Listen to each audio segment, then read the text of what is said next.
What's up, you guys? How y'all doing? So, Seattle Supercross was this past weekend, and we had not one, but two exciting main events.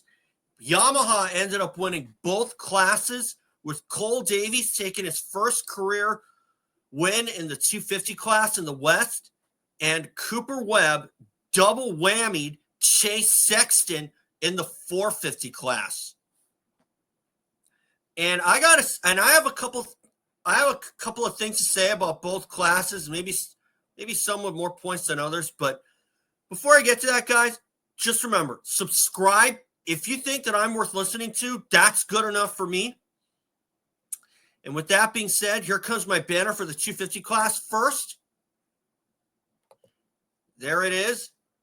Let's get into this. Okay, Seattle, the 250 class. Cole Davies wins his first career race. Now, this is something that I could see coming. I just didn't know when. And Cole Davies did win a couple of main events at Glendale. And it's a good thing he got that win at Seattle, because if those were the only two times that Cole Davies had won a race in the 250s, I'd be pushing the AMA for more and more, at least with these videos anyway.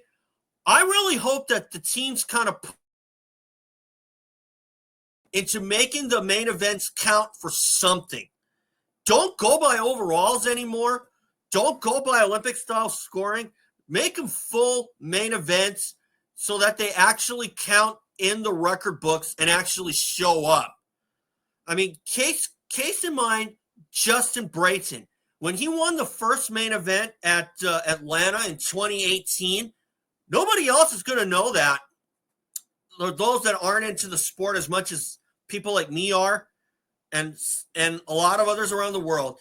If Justin Brayton didn't win the Daytona Supercross in 2018, that win in Atlanta the same year would not even be in the record books.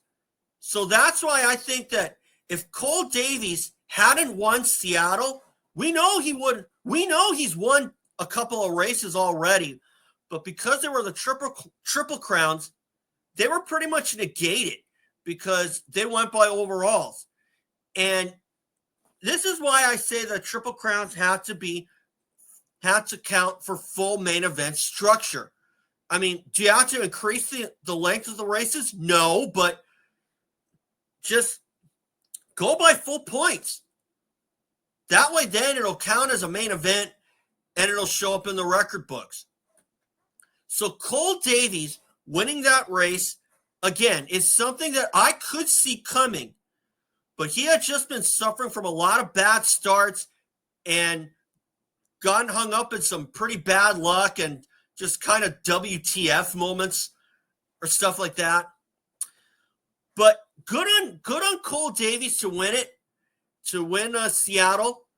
And that was the kind of track that I kind of thought he might have an outside chance at winning, because he's from New Zealand. They do get a little bit of weather down there, I'm sure. Just like the Brits do, like Max Anstey. So good on Cole Davies to win it. And hopefully that's the start of a lot more wins coming. Because technically Davies has 3 wins this season if you count those Triple Crown races. I believe he won the first 2 at Glendale, and since then he hasn't really been putting in a lot of noticeable results. Or maybe he actually did win he did win the first round, so two wins technically. My mistake there. So the other thing on my banner here that you can see, Julien Beaumer got upset over nothing. This is what I call a huge turn of events, because Julien Beaumer, when he got the start over Deegan and Haiden Deegan had gone down, that was a sign there that Beaumer should have put his head down and kept charging. But the problem was he kept losing positions, just like Joey Savacci at the 2017 Vegas finale. The way that he was riding, he was not riding like he wanted to win that title. in the East Coast over Zach Osborne, and that's why he lost the title. And that's why Joey doesn't even have a title to his mantle. And the way that Beaumer got really ticked off, I don't know what to say anymore because, you know, if you had no idea that Deegan was behind you, the only thing I have to say to you is, how could you not know? How could you not know that Deegan was behind you? And what I have looked back to see where he was, maybe once, but then, again, you take more of a chance by staying where you are. But if somebody is leading the race like how Cole Davies did, and you're not picking up any time on him, then that's kind of like a double-edged sword. But you still have to keep riding hard. And Beaumer just wasn't doing that, in my opinion. And that's why Deegan caught up to him and made the kind of pass that he did. And that led me to believe that Beaumer was upset over nothing. How Beaumer had no idea that Deegan was behind him is far beyond me. And really, like I said, how could you not know? How could you not know that Deegan was coming up behind you and all you were doing was losing positions? So there's nothing that Beaumer can be upset at. If he's just upset at himself, then that's one thing. But to be upset with Deegan because of the pass that he made, no. That's kind of poor. That's kind of pissy sportsmanship, in my opinion. So the next time Beaumer goes out and races, he's got to know where Deegan is and start moving up, or at least defend his position with everything he's got. So maybe that if Beaumer takes that as a lesson learned, then maybe he'll do better when it comes to things like that. That's just my opinion on it. So, but like everyone else, we're moving on. Next race is, I believe, Philly. But anyway, before I get to that, but before we even get to there, I have to do my 450 class recap, and that's going to be on this video as well. Here comes my banner for that. I got quite a few things to say here. Cooper Webb, double whammies, Chase Sexton. Is Ken Roczen fooling others?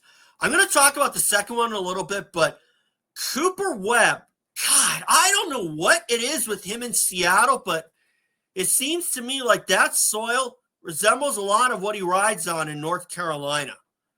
So for Webb to win that race and double whammy Chase Sexton the way that he did is a very, very bold statement. And for Chase Sexton, God, I can't help but think that he feels so sick over all of that.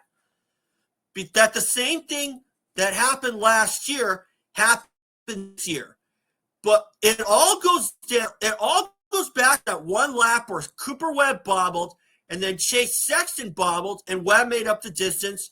And when it came down in the final corner, Webb protected the inside, and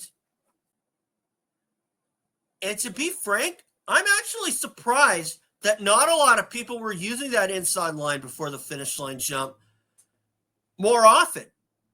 And I don't know if Sexton would have found any room there to pass Webb in the final corner, but the problem was Webb played it perfect and Sexton had no answer. But for Chase Sexton, that was a good ride. But still, if he has any hope of winning this championship, he has to get aggressive and put Cooper Webb down in the dirt if it comes to that.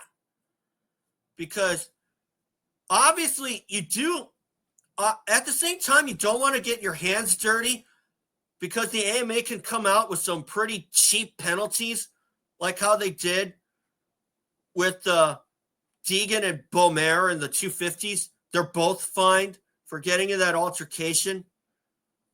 But again, I think that Beaumer got upset over nothing. But Chase Sexton, I'm not sure if it was him not agreeing with the track or that he just doesn't like that kind of soil. But regardless of how that race turned out, he probably should have won that race. But the way that he was riding, he looked really good.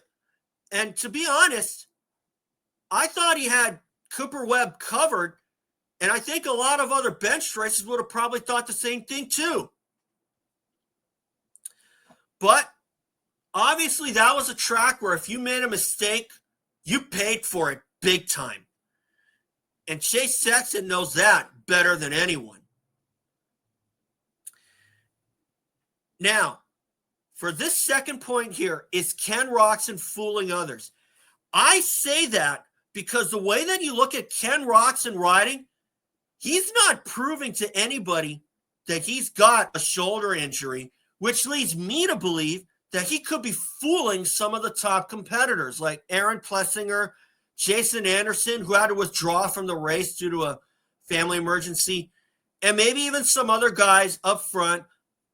Like, for instance, if Eli Tomac or Jet Lawrence were still out there and they're seeing Ken Roczen ride the way that he is with that separated shoulder, that's almost like a Chad Reed kind of effort at Daytona 06. But still, the way that, have I had a separated shoulder? No, but I have had a dislocated shoulder, and that put me out of riding for about a couple of months. And this was 10 years ago, mind you. Okay? Well over 10 years ago, 16 years ago to be exact. But still, for Ken Roczen to be racing the way that he is, either that guy is full of adrenaline or he's fooling the competition into believing that he really has an injury. And this kind of reminds me a little bit of when Ricky Carmichael was at Team Kawasaki in 2001, and he had that really bad stomach virus or that irritable bowel syndrome that I'm sure that some of you guys remember that took place at Unadilla, but he won the overall with the 2-2 after Tim Ferry had that problem with the front brake in the second moto. And although the moto results kind of proved it, kind of did and didn't prove it, I should say, having only won one moto in the last four races, one of the last four motos, but winning both overalls. Some of the guys are probably like, somebody's giving me bad information because I don't see anything wrong with that guy, in the words of David Bailey. And I remember that race vividly because I still have that on my channel. Okay? So the way that Carmichael rode back then, he fooled a lot of the competition with that. That like they know that Carmichael's got a stomach problem, and some other guys are probably like, somebody's giving us bad information. And I think that Ken Roczen is doing the same thing to some of his competition. I can only imagine that some of them, they know that Roczen is hurt, but the way that he's riding, especially like he did at Seattle, some of them are like, what injury? That guy looks fine to me. So that's why I think that Ken Roczen is kind of fooling others with that separated shoulder. But we know that he has it. But the way that he's riding, he's fooling everybody. And I think if a first-time viewer saw Supercross and they knew that Ken Roczen was riding with a separated shoulder, I'm sure a lot of those new viewers would be like, what injury? That guy looks fine to me.